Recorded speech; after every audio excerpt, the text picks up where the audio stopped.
Halo teman-teman, perkenalkan nama saya Epafroditus Lambowo dengan nomor NPM 0212167, jurusan Sistem Informasi.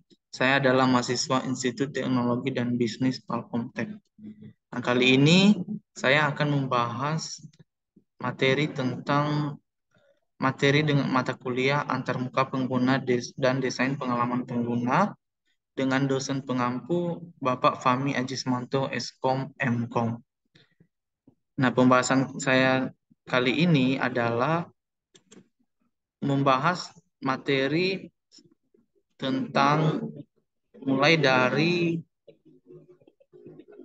proses desain UX sampai pada materi user flow sampai pada wireframe. Jadi, kenapa saya membahas materi ini?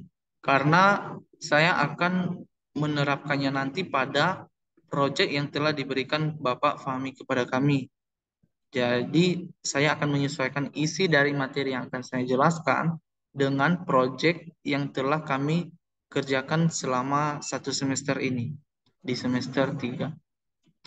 Baik, kita langsung saja masuk ke pembahasan pertama, yaitu pros- proses desain UX. Proses desain UX itu merupakan suatu tahapan di mana seorang desainer ya harus membuat satu tampilan di mana tampilan itu boleh dirasakan oleh user atau pengguna. Jadi eh, oleh pengguna nantinya ya bisa lebih mengerti terhadap konten atau isi dari UI yang telah diberikan, misalnya aplikasi yang telah disalurkan kepada si pengguna.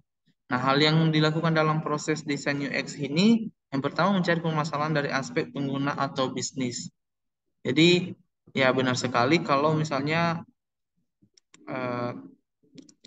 kalau misalnya sebuah bisnis atau sebuah sebuah aplikasi yang harus didesain UX-nya itu harus ada problemnya dulu.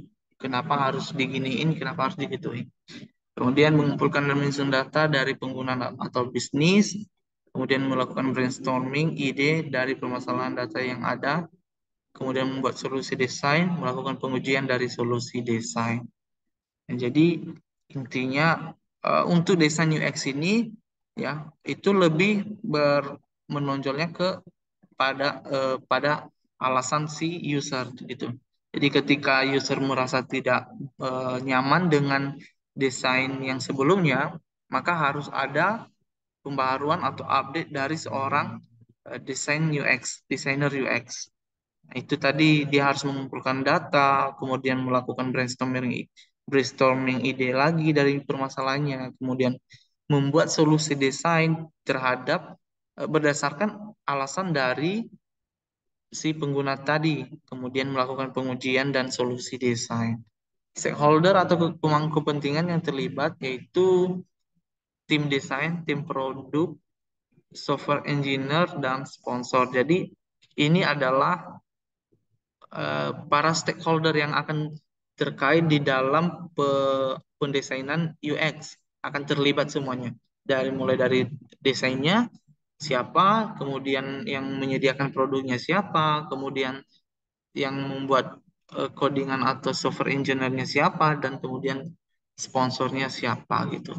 Kemudian kita masuk pada user center design approach. User design center desain adalah proses yang berfokus pada pengguna. Kemudian para desainer dan pengembang harus memperhatikan kebutuhan, tujuan, masukan dari pengguna serta membuat sebuah produk digital dan lain-lain. Nah, kali ini saya harus berfokus pada pokok-pokok di mana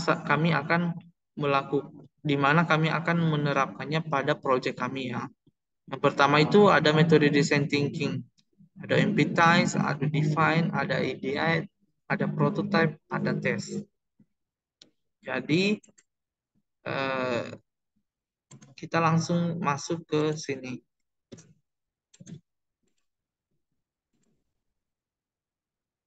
Metode metode design thinking adalah sebuah metode dengan pendekatan pengguna untuk inovasi yang mengintegrasikan kebutuhan pengguna, kemudian kemungkinan teknologi yang dipakai dan kebutuhan untuk keberhasilan bisnis.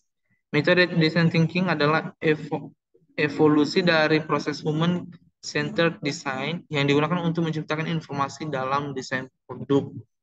Nah, jadi kita bisa tahu bahwa ya design thinking itu merupakan suatu pendekatan ya, pendekatan pengguna terhadap eh, terhadap suatu hasil desain yang diciptakan oleh seorang desainer atau perusahaan atau bisnis, di mana itu merupakan eh, kebutuhan ya, kebutuhan juga untuk para user ya.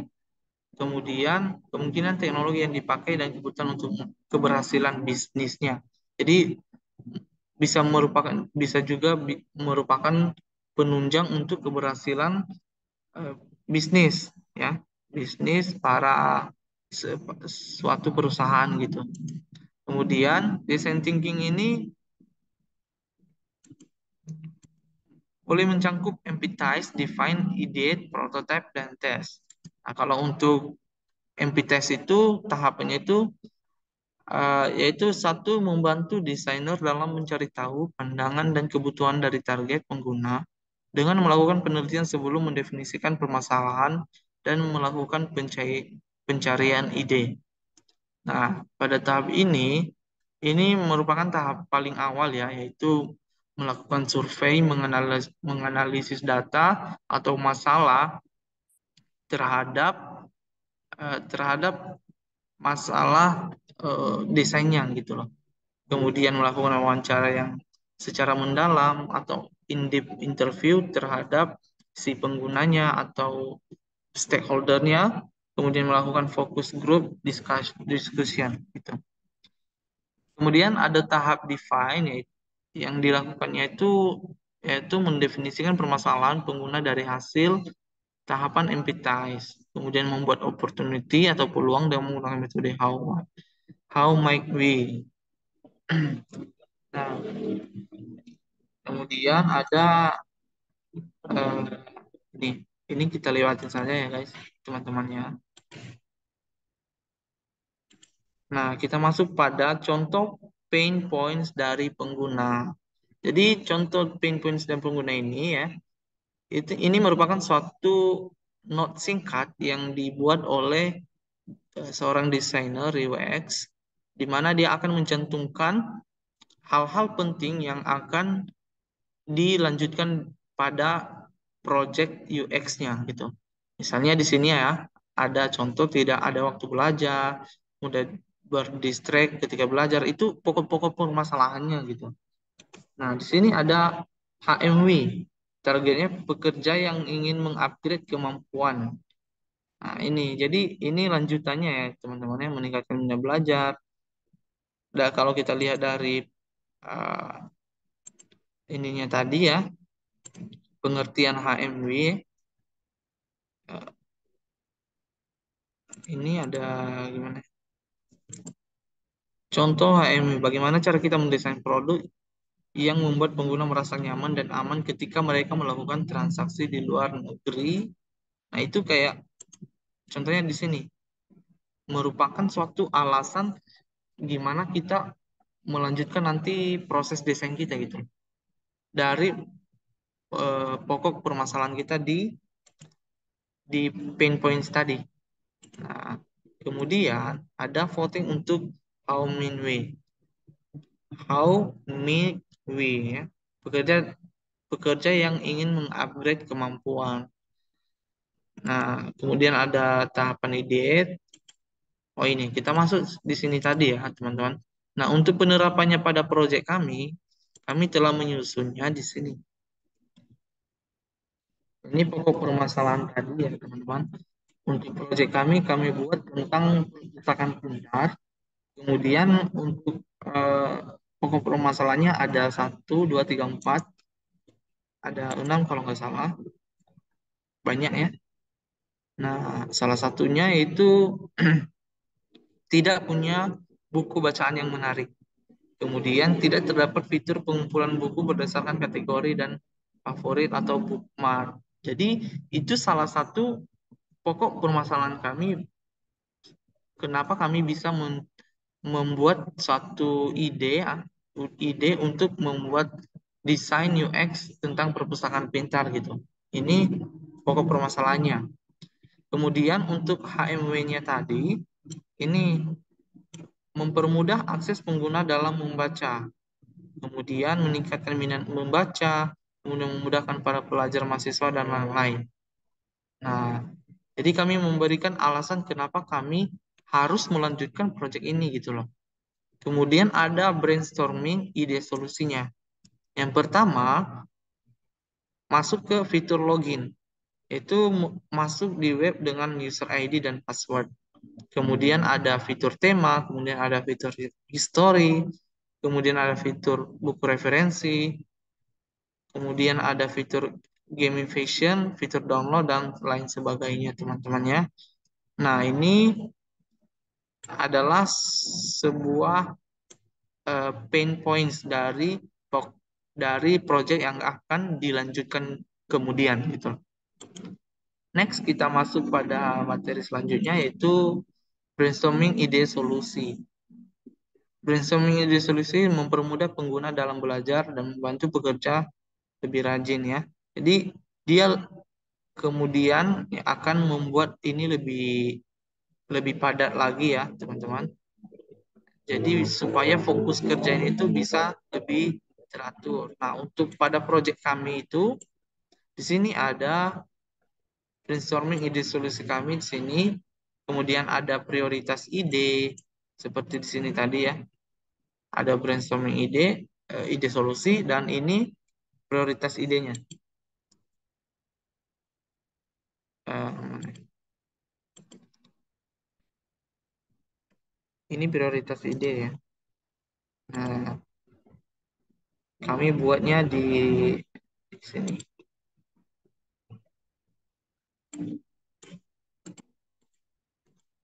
Di sini. Jadi kami buat pokok permasalahannya, kemudian brainstorming ide atau gagasannya seperti ini. Ini tentang perpustakaan tadi ya, perpustakaan pintar.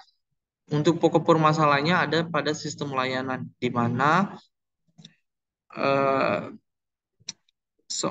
para mahasiswa Palkomtek yang jarang sekali mengunjungi perpustakaan di kampus karena ada beberapa alasan. Mungkin penyebabnya itu tidak ada waktu membaca, suasana perpustakaan yang begitu-begitu saja, kemudian kurangnya motivasi belajar dan lain sebagainya.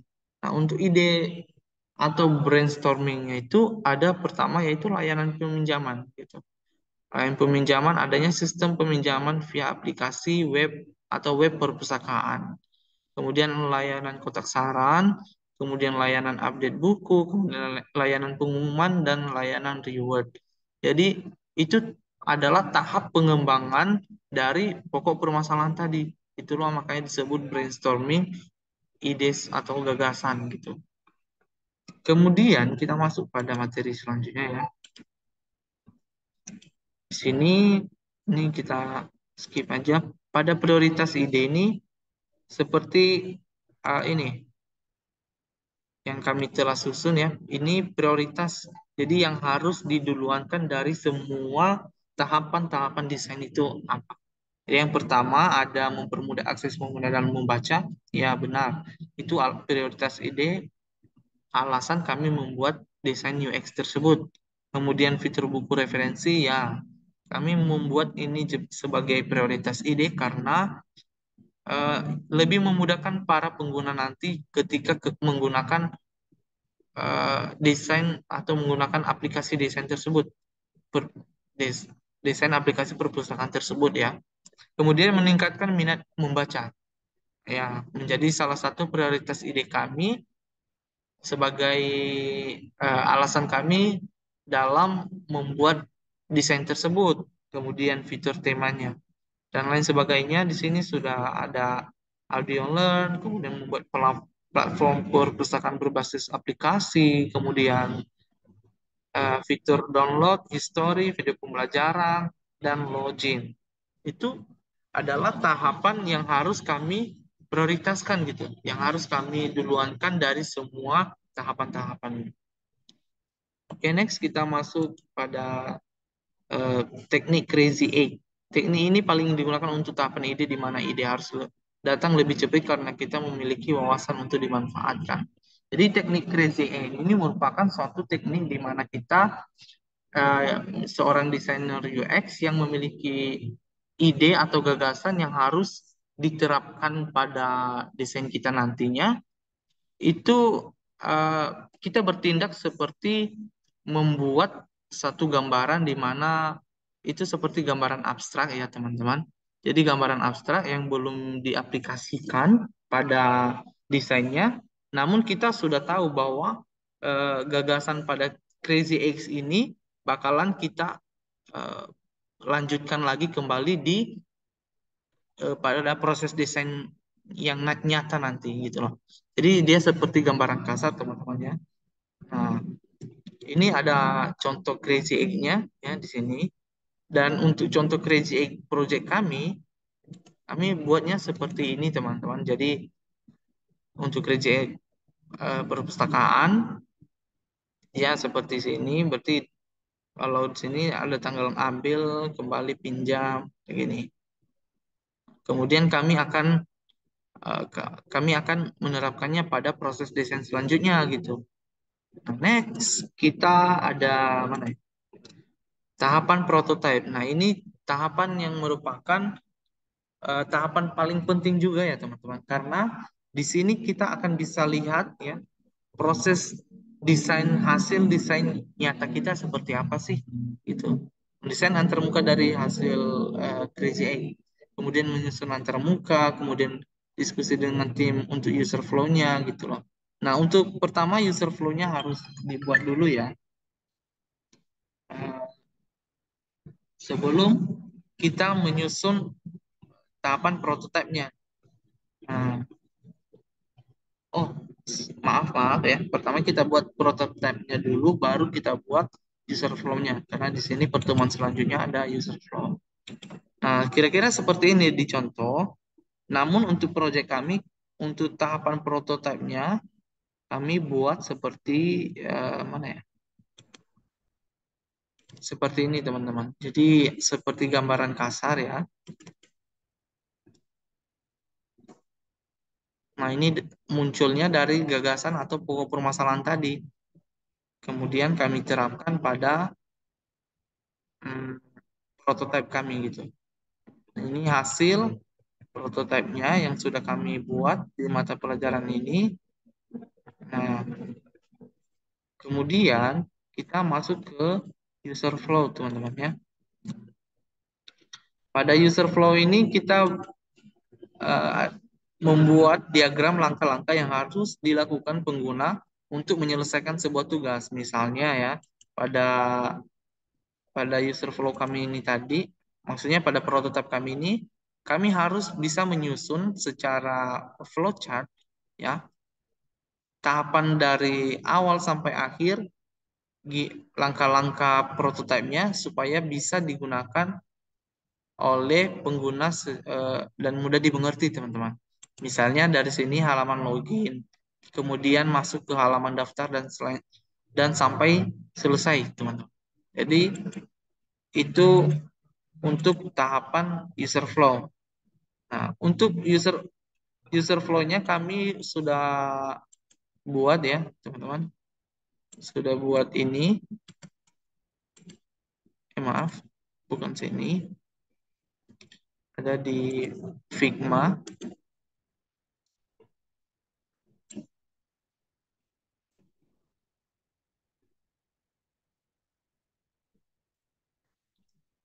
Sebentar, teman-teman.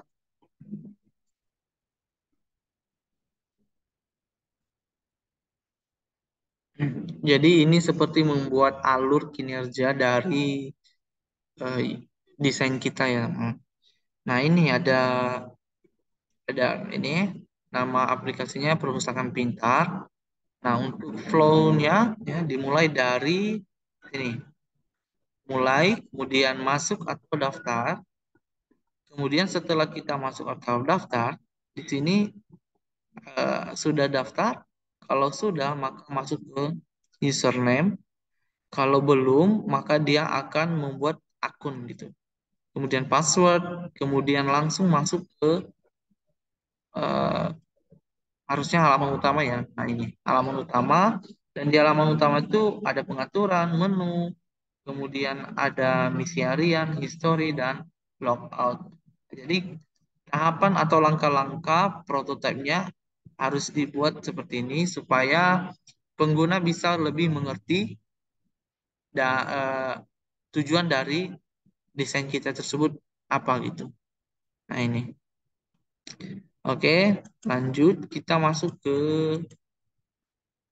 ini seperti ini contoh ya untuk contoh materi penjualan tiket kereta api dari mengantri, pelayanan toket, kemudian mendapatkan tiket, pelayanan loket tiket maksudnya ya. Oke, ini seperti yang kami buat tadi. Eh, Ini untuk tools pembuatan user flow. Tadi kebetulan kami menggunakan Figma ya teman-teman untuk flow chart kami. Kemudian kita masuk ke ini sama saja sih seperti tadi. Kita masuk ke wireframe ya.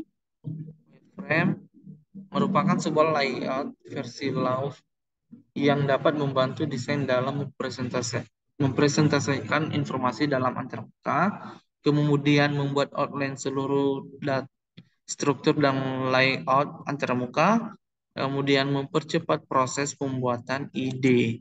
Nah, pembuatan wireframe ini pertama menggunakan warna hitam dan putih, gunakan maksimum dua jenis teks, gunakan placeholder untuk materi visual, gunakan tanda untuk setiap komponennya atau opsional.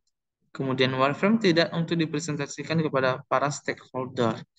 Nah, jadi untuk pembuatannya ada beberapa aplikasi ya. Kebetulan kami menggunakan Figma dan ini adalah contoh wireframe kami ya teman-teman. Kami sudah buat wireframe-nya ini. Jadi sesuai yang diinstruksikan tadi, kalau misalnya wireframe ini menggunakan warna hitam. Nah, ini warna hitam ya, seperti garis ya, teman. Kemudian maksimum dua jenis teks ini untuk tipografinya ya. Jenis teksnya ada dua ya. Hmm. Jadi ada seperti ini. Ini teks pertama, jenis teks pertama, ini jenis teks kedua itu. Oke, kayak gini. Kemudian sini gunakan placeholder untuk materi visual. Kemudian gunakan tanda untuk setiap komponennya. Nah, gini.